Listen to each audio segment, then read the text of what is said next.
My name is Mira Halston, 30 years old. When my sister announced her engagement, I was genuinely happy for her, the way you root for a team that rarely practices but somehow still believes in championships. We weren't best friends, more like family business partners. She called when she needed something, usually money, and I said yes too often to be healthy. Weddings, though, are supposed to change people. I told her I'd help however I could. She smiled like the sun had come up on schedule and said she already knew I would. The first big ask arrived as a text, not even a call. Can you send $7,000 for the venue deposit? We'll pay you back after the wedding gifts. Promise. No breakdown, no context, just the number. $7,000. I wired it that afternoon and told myself it was a gift, not a loan. Gifts don't keep ledgers. Deep down, I knew the ledger would keep me. Silence followed the transfer. Not a thank you, not a photo of the venue, not even a screenshot of a confirmation email. 3 days later, a single heart emoji drifted in like someone flicking a crumb off their plate. I didn't press it. I convinced myself I'd be looped in soon. Dresses, seating chart, playlists, glow of inclusion. My phone stayed quiet. The announcement came, just not to me, or in our family chat. It was Instagram Live. I tapped in because the notification caught me mid-laundry. She stood in a white rehearsal dress, hair sprayed into perfection, the fiancé pouring champagne behind her like an extra who'd landed a line. Fully paid, he said to the comments flying past. All possible because of our hard work and the help of real family who believes in us, she added, smiling into the screen like it was church. Real family. I watched the praise stack up. Flower emojis, role model, princess energy. The word real echoed like someone closing a door from the other side. After the stream ended, I posted one comment beneath her highlight reel, a single chess pawn emoji. It survived 3 minutes before deletion.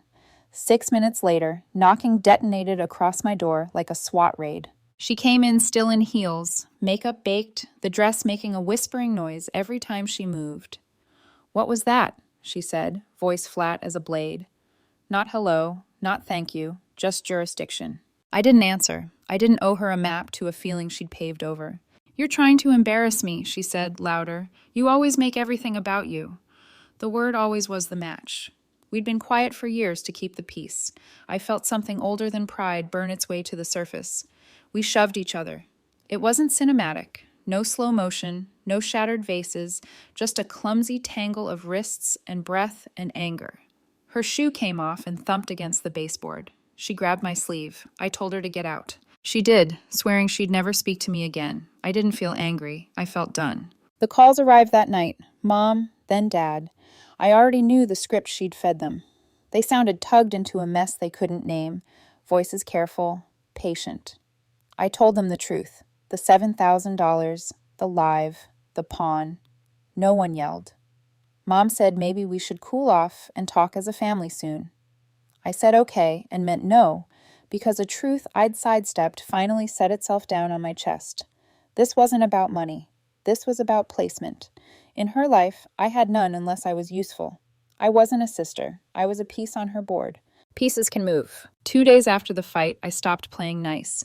I didn't post, I didn't beg, I didn't draft a speech in notes.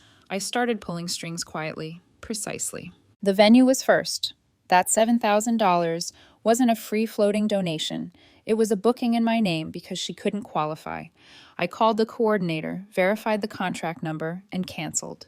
The woman was apologetic about the non-refundable policy. That's fine, I said. I'm not asking for the money back. She paused, confused by a sentence that didn't want refunds, just erasure. The photographer next. My signature, my retainer. I withdrew it and signed the cancellation. The DJ released.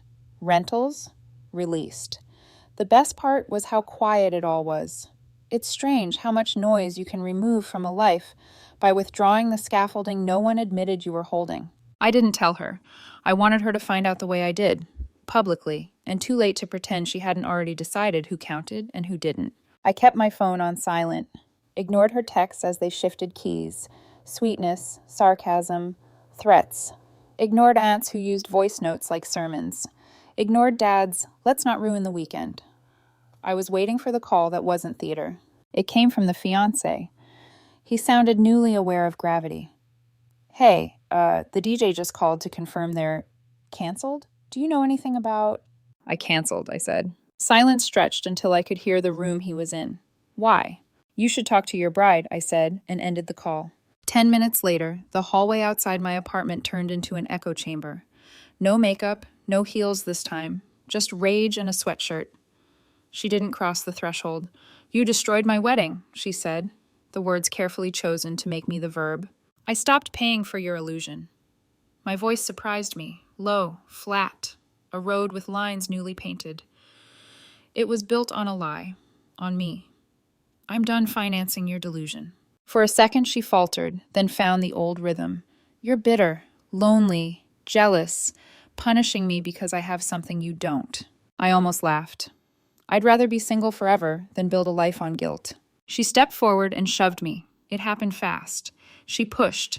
I stepped back. She slipped on the threshold and caught herself. That little stagger snapped a string in both of us. Get out, I said. She didn't argue. She fled. My phone lit like a burning field. Dad, then Mom, then both together at my door the next morning. They sat at my kitchen table with their church voices on. We're family, Dad said. Families don't abandon each other over money. I let them talk until the room ran out of air. Then I laid down the last 5 years like cards. The rent I covered without receipts, the credit card I cleared while she looked for work, the groceries I stocked because I didn't wait for her to ask, the deposits I fronted, the birthdays she posted as proof of abundance that was, by design, mine. They stared at the pile. Mom cried. Dad rubbed his face. Just let the wedding happen, he said finally, for our sake. It's never the last thing, I said. It's the latest thing. They didn't have an answer. They looked older in my kitchen than they had in my childhood. That night, I turned my phone face down and let the quiet deepen into something that felt like structure. Ethan texted to check in, then came by with dinner and the kind of silence that holds. He didn't tell me I was right or brave or justified. He just sat on the floor with his back against the couch and watched me breathe. Later, as I brushed my teeth, a story from Lena, Ethan's ex, floated up in my periphery. Jealous people can't stand to see you shine. A photo of crystals on a windowsill. I blocked her and didn't tell him. Not secrecy, just hygiene. Some echoes don't deserve rooms. I slept badly, but not from doubt. The body needs time to adjust to new walls. 3 more days crawled past. Hers trying to rebook with cards that declined. Vendors that remembered the tone of my voice and chose mercy over chaos. Mine going to work, answering emails, drinking water, letting myself be ordinary. The rent came due on her end. A text pinged. Short this month just until after the wedding, promise. The sentence that always turns out to be a season. I didn't open it. By midweek, my phone wouldn't stop vibrating. Relatives I hadn't heard from in years wanted weather reports. She'd told one cousin the venue flooded, another that the photographer ghosted. She forgot to keep her lies consistent, but they all shared one detail. Fault belonged elsewhere. My favorite was the whisper that I'd had a breakdown. A tidy little story people can pass around like cake. 2 days before the wedding, she called 6 times in a row. I didn't pick up. Her fiancé left a message that sounded like someone learning the shape of pleading for the first time. We just need to talk. I deleted it. Saturday came, the day she had reserved for becoming a myth. I turned off notifications, made coffee, and stayed home. Around noon, my cousin Jenna texted, "At the venue, gates locked, no staff. What's going on?" Other messages tumbled over each other. Confused guests, missing bride, no answers. Someone said she'd posted that I was in a psychiatric ward. I put my phone face down and looked at the light on my kitchen floor. It had that winter honesty that makes everything look like itself. By evening, my father stood in my living room doorway alone. He didn't look angry. He looked old. He sat without asking, and for the first time in my life, didn't defend anyone. He asked, "Do you think we failed her?" The question landed in me like a key. Loving someone doesn't mean covering for them, I told him. Letting her take without consequence wasn't kindness. It was permission. She's been living off permission her whole life. He nodded, the way people nod when a sentence builds a bridge they didn't know they needed. When he left, the quiet felt heavier, like weather gathering over a field. Phones make storms seem far away. Hearts know when it's about to rain. The night my father asked if they'd failed her, the question stayed in the room after he left, sitting where he'd been like an outline in dust.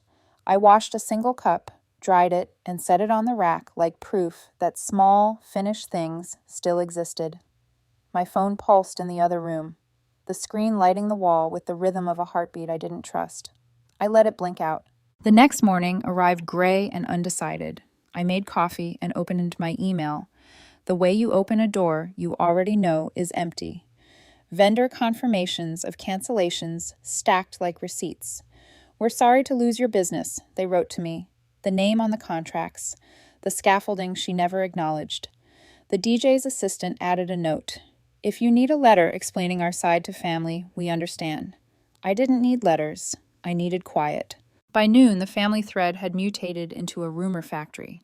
One aunt posted a blurry selfie from the locked venue gates with a caption about mysterious flooding. A cousin I hadn't seen since high school messaged to ask if I was seeking help and whether I needed rides to appointments. I stared at that one, thumb hovering over reply. Then I put the phone face down on the table and watched the steam from my mug become nothing. Let the stories breed in the dark. Truth doesn't fight, it waits. At 3, the doorbell rang. I knew the cadence before I stood. My mother's 2 quick taps, pause, third for emphasis. She was alone, coat unbuttoned, hair gathered like she'd run her hands through it too many times. She didn't sit. "Your father told me what you said," she began, voice aiming for steady. Permission, consequences, all that. Tears stood in her eyes like props waiting on their cue. "We just need peace." "You mean quiet," I said, "so you don't have to listen to what happened." She flinched. "I mean peace," she insisted, and for a second I saw the girl she'd been, the one who learned that keeping everyone comfortable passes for love in certain rooms. Just help your sister get through this weekend. For our sake, then we'll talk about everything. "It's never then," I said softly. "It's always later, and later keeps eating now." Her mouth trembled. "She's your sister." "She is," I said. "Not my investor, not my employer, not my client." I stepped aside so she could see the neatness of my space, the way the light sat on the floor like a calm animal. "I'm not wrecking anything anymore, Mom. I'm just refusing to build it." She looked around as if the room might argue for her. When it didn't, she nodded once, more to herself than to me. "Okay," she whispered. "Okay." She left with her coat half buttoned, and I shut the door gently so it wouldn't feel like a slam in my own chest. Ethan texted. "Breathe check." I sent him a photo of the coffee mug and the static afternoon. He called anyway. "I'm outside," he said, and a minute later he was on my couch with takeout stir-fry and those disposable chopsticks that splinter the first time you separate them. We ate without attempting to fix anything. "Lena posted about energy thieves, Haishan," he said after a while, eyes apologetic. I blocked her. I shrugged. "Echoes," I said. "Let them die." He nodded, and for a long time we just listened to the neighbors above us move furniture or ideas around. 2 days stretched like gum. My sister tried every door she'd once pried open with charm. The rental company remembered my calm, logistical tone and declined to uncancel. The photographer's assistant sent, "Wishing you well in this transition." Transition. Polite words are such good bandages. Meanwhile, my phone vibrated with relatives trying on different dresses for the same lie. Flood, bankruptcy, viral stomach bug wiping out the catering staff. In each version, responsibility was a guest who'd lost the address. On Friday afternoon, my sister texted me for the first time without threats. "Short on rent, just for a week. Can you spot me? Promise I'll pay after gifts." The muscle memory to open, to soften, to rescue stirred in me like an old injury. I breathed. I put the phone on airplane mode and stood at the window until I remembered whose life the street belonged to. Saturday, the wedding day, arrived with cloud cover that flattened everything. Like a stage manager dimming lights on a set that never finished building. I turned off notifications. I poured coffee. Somewhere across town, gates were locked and guests were confused, and group chats were canceling carpools in real time. Someone left me a voicemail whispering that I'd checked myself in. I deleted it without listening to the end. That afternoon, my father stood in my doorway with a question about failure and love and what it costs to stop pretending. I answered the only way I knew how. Permission isn't kindness. It's fuel. He nodded like he'd finally learned a language he'd always been expected to speak. After he left, I ran a bath hot enough to tell me if I could still feel. I soaked until the water cooled and the skin on my shins went red and honest. When I got out, evening had slipped into the apartment and sat patient, like it didn't need me to name it. I made tea and forced myself to eat something bland and true. Ethan texted a single dot, our shorthand for, "I'm here if you want me." I sent back a comma, "Not yet, but don't go far." At midnight, my phone woke with one sharp buzz, a private number. I let it ring out. It buzzed again. I let it go. On the third try, I picked up and didn't speak. Breathing. Then my sister's voice, thready, smaller. "I think I ruined my life," she said into the dark. There was no accusation in it, no attempt to cast me as a villain, so she could be the damsel, just a statement of architecture. "He left," she added, and I pictured the fiancé packing with theatrical efficiency, the way some people rehearse leaving before they've arrived. "Everyone hates me," she said. "You don't need an audience for the truth," I said, and the words sounded colder than I intended. "You need a plan." Silence stretched, then, very softly, "Can you help me?" The old hook thrown into the old water. "Not with money," I said, "with steps." "Steps," she repeated, as if the syllable were foreign. "Okay." In the background, I heard a faucet run, then cut off. The apartment she'd curated for photo solves its own image when it's quiet. "Okay," she said again, like a person practicing a word until it fits. At 2 a.m, I hung up and lay awake while the city's tired engines stitched whatever fabric night is made from. I imagined a list on a legal pad. What I owe, how I'll fix it. I imagined her hand shaking over numbers. I didn't imagine apologies. Those come last, if they come at all. By dawn, the sky outside had turned the color of first drafts. I made coffee and showered, the routine I used to mistake for control. I was buttoning my shirt when my phone rang again, the tone I keep for family. I almost didn't pick up. Then I did. My father's voice was wrong. "Mira," he said, and in the space after my name was a sound I hadn't heard from him since I was 9 and fell off the swing set, the breath before panic finds words. "You need to come to the hospital. It's your mother." Everything in me went still. The kettle clicked off by itself. The bathroom fan hummed on, not knowing the room had changed its shape. "What happened?" I asked, but my voice didn't sound like mine. "Doctors said stress arrhythmia." She collapsed. He was trying to keep the sentences orderly, the way he sorted screws by size in the garage on Saturdays. "They're monitoring her overnight. She's stable." Stable is the kind of word you hold with both hands, because you're afraid it will fall through your fingers. "I'm coming," I said, already moving, keys in my palm, like a prayer I didn't know the words to. I grabbed a sweater from the back of a chair and went out into the hallway, the air there cooler, cleaner, like a reprimand. On the way down the stairs, I texted Ethan. "Hospital, Mom, arrhythmia, I'm going." He replied before the elevator doors opened. "I'm on my way." Streetlight, night shift city, the hum of other people's emergencies passing in the opposite lane. I drove without the radio. The silence a map I realized I had to learn to read quickly. At a red light, I glanced at my phone. One new message from my sister. "Where are you? Is she okay?" It was the first question she'd asked about someone other than herself in months. I didn't answer. Not because I didn't want to, because the answer would require a version of us we hadn't built yet. At the hospital, the lights were the same cruel white they always are, bleaching nuance from faces. I found my father near a vending machine, his hands empty. He looked at me as if the shape of me could fix the shape of the night. We didn't hug like in movies. We stood shoulder to shoulder and let 5 quiet breaths happen. Then we walked to a room where wires made a meadow over my mother's chest, and in the middle of all that science, her face looked very human and very small. She opened her eyes when I came in. "I just want peace," she whispered, mouth dry, voice thin. The word didn't sound like quiet this time. It sounded like rest. "I know," I said, and took her hand, because some sentences need bodies. Behind me, footsteps. My sister slipped into the room looking like a day after a storm, hair damp, with whatever she couldn't hold back anymore. She didn't look at me. She kissed Mom's forehead and sat in the chair across from mine and folded her hands as if they were new and she was trying to be gentle with them. No one spoke. For once, silence wasn't a weapon or a wall. It was a shelter. Tomorrow, my father said finally, in a voice that made tomorrow feel fragile. We sit down, just us. We figure it out. I didn't answer, not yet. In that room, answers felt like noise. Outside the window, morning began to make promises it has no legal obligation to keep. I watched the light try, and I let it.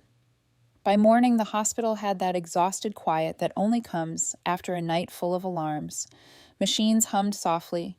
Nurses whispered in the hallways. The kind of stillness that makes every word feel like a choice. Mom was sleeping, her heartbeat steady under the monitor's gentle beeps. Dad sat slumped in the corner chair, half asleep, half waiting. I stood by the window, watching the first sunlight spill across the parking lot, thinking about all the small things that had led us here. It started with a $7,000 check. Now it was a hospital bill and a family hanging by a thread. The door creaked open and my sister stepped in, still in yesterday's clothes. No makeup, no mask. Her eyes were swollen and she held a half-empty coffee cup like it was a lifeline. She didn't look at me, just walked to Mom's side and brushed her hair off her forehead. She's okay, I said quietly. My sister nodded. Dad texted. For a few minutes, we just stood there. No accusations, no stories, just silence. Then she exhaled, slow and shaking. I called off the engagement, she said. The words were so quiet I almost didn't catch them. Dad stirred in the corner but didn't wake. I called him last night, she went on. He said he couldn't deal with me anymore, said I live in a fantasy world, that I treat people like they're disposable. Her voice broke, but she didn't cry. Not yet. And he's right. She sank into the chair next to the bed and put her face in her hands. I messed up everything. I used you. I used everyone. I thought if I kept pretending long enough, it would turn into something real. There was no performance in her voice this time, just exhaustion. For the first time in years, I didn't feel anger. I felt something closer to recognition. The difference between regret and change was still a question mark, but it was the first real question she'd asked herself in a long time. Mom's going to be fine, I said. That's what matters today. She nodded, still staring at the floor. I know. When Mom was discharged the next afternoon, she looked fragile but lighter, like someone who'd been given a second chance she didn't want to waste. Dad insisted on driving her home, and I followed in my car. My sister drove separately, slower, as if every red light was a chance to breathe. When we got home, the house was too clean, too quiet, the kind of quiet that demands new rules. Dad made tea while Mom settled on the couch.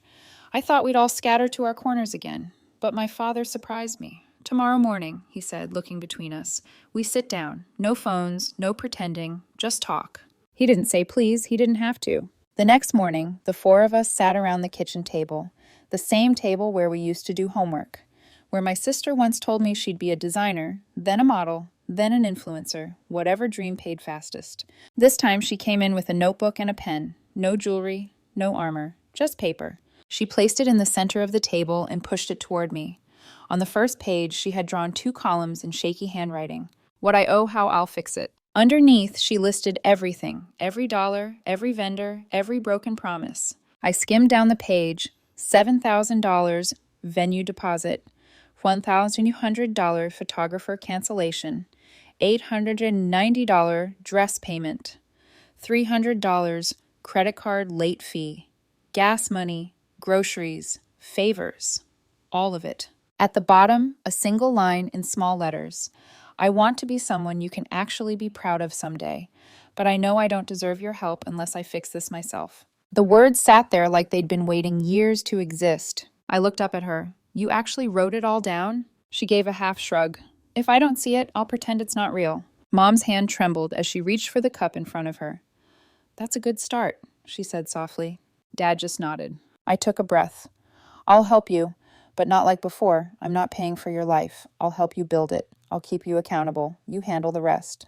She nodded quickly, relief flashing across her face. That's fair. It wasn't a cinematic moment. No hugs, no tears. Just a table full of people finally tired enough to be honest. The next few days blurred together in something that looked almost like peace. Mom rested upstairs. Dad spent more time home than he had in years. My sister moved into the guest room, quietly unpacking boxes that had once been full of wedding decor. One morning, I walked into the kitchen and found her scribbling in a notebook, bills spread out around her like puzzle pieces. "What are you doing?" I asked. "Budgeting," she said, glancing up with a small smile. Turns out it's not as glamorous as Instagram makes it look. Her laugh was small, but it was real. That night, she came to my door holding a stack of papers. "Job applications," she said. "A bakery downtown is hiring. It's not much, but I think I need to start somewhere simple." "You think?" I teased lightly. She rolled her eyes, but it was the good kind, the familiar kind that didn't hurt anymore. 2 weeks later, Mom had her follow-up appointment. "All clear," the doctor said. "Just take it slow." When we left the hospital, she asked if we could stop for ice cream like we used to when we were kids. We did. Windows down, Fleetwood Mac, humming through the old car speakers. She looked out the window, a soft smile tugging at her lips. "I think we're all going to be okay." I glanced at my sister in the rearview mirror. She wasn't on her phone. She was just staring at the sky, like it was the first time she'd seen it without needing to post about it. And for the first time in a long time, I believed Mom might be right. But peace doesn't stay still. A few nights later, I found my sister in the laundry room, sitting on the floor, crying quietly. She didn't notice me at first, just kept scrolling through her phone. Then she held it out to me. Her ex-fiancé's social media page was open. New photos. A woman I didn't recognize. His hand on her knee. She didn't speak, just passed me the phone. "I'm sorry," I said softly. She wiped her face. "No, it's okay." I loved him because he didn't know who I really was. I think that's why I chased that wedding so hard. If I stopped moving, someone would see through me. It wasn't self-pity, it was self-awareness. I sat beside her on the floor, both of us leaning against the dryer. We didn't hug. We didn't need to. Some silences heal better than words. By the end of the week, she'd started her job at the bakery. She came home smelling like cinnamon and sugar, hair messy, smile soft. "It's not glamorous," she said one evening, hanging up her apron, "but it's mine." I smiled. "That's how real life usually starts." She nodded. "For the first time, I think I like it." That night, when the house went quiet, I opened my drawer and pulled out the notebook she'd left on the kitchen table. At the bottom of her list, she'd added one new line. "Owe Emira, $300. First repayment coming soon." I closed the notebook gently. For the first time in a long time, I didn't feel like a pawn. I felt like a sister again. By early autumn, the air had changed. The mornings carried that soft chill that makes you slow down without realizing it. Leaves began to gather in the corners of our yard, and the world seemed quieter, simpler. Like someone had finally turned the volume down on our lives. Mom was getting stronger every day. She took short walks around the block, humming old songs under her breath, and Dad started coming home earlier just to keep her company in the evenings. Our house, for the first time in years, sounded like itself again. My sister, Clara, kept her word. She was up every morning before sunrise, leaving for the bakery in an oversized hoodie and sneakers that had seen better days. She came home tired but different, lighter, grounded. The first week, she complained about her feet. The second week, about the smell of yeast that clung to her clothes. By the third, she started telling funny stories about the customers who came in every day. "It's strange," she said one night over dinner. "I used to think work like this was beneath me. Now I think it's saving me." Mom smiled. Hard work has a way of fixing what pride breaks. Clara nodded, quietly taking that in. I watched her that night as she cleared the dishes without being asked.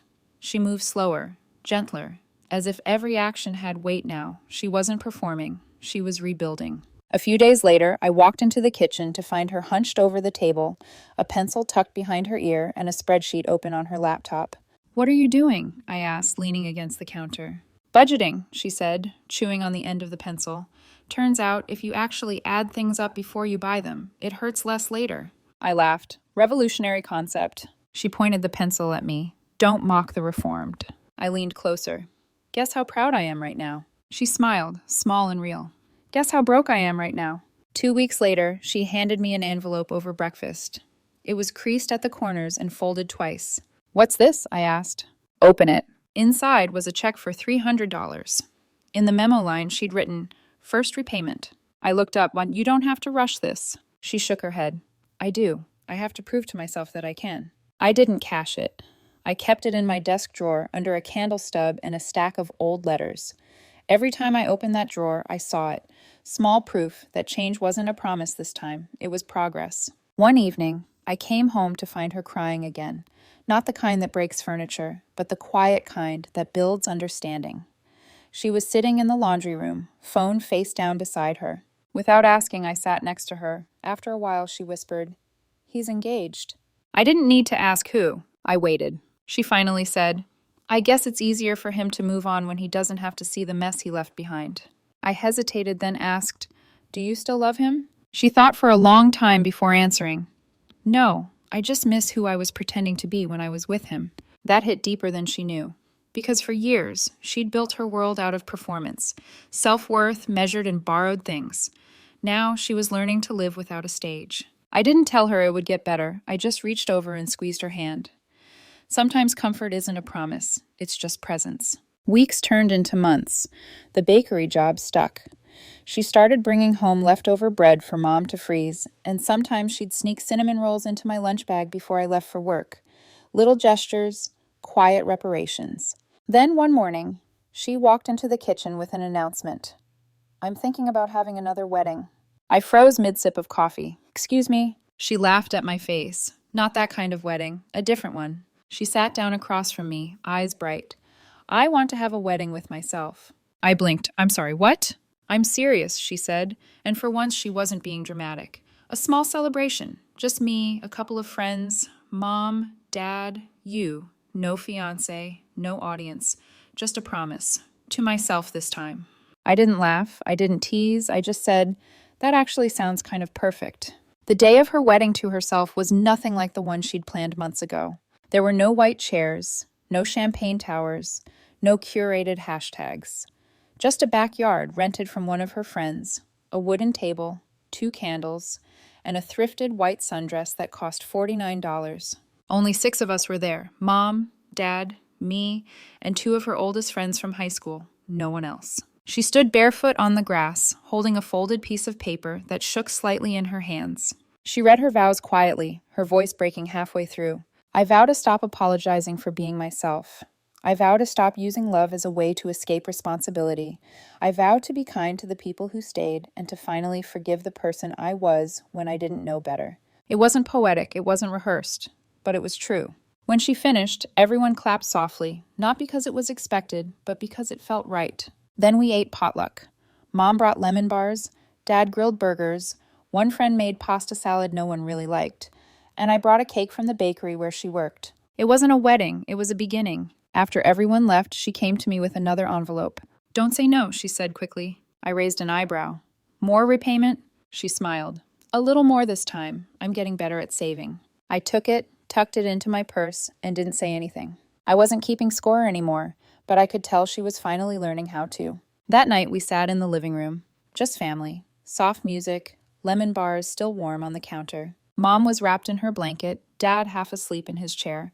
My sister leaned against me on the couch, quiet. "I used to think you were cold," she said suddenly. I looked down at her. "But now I get it," she said.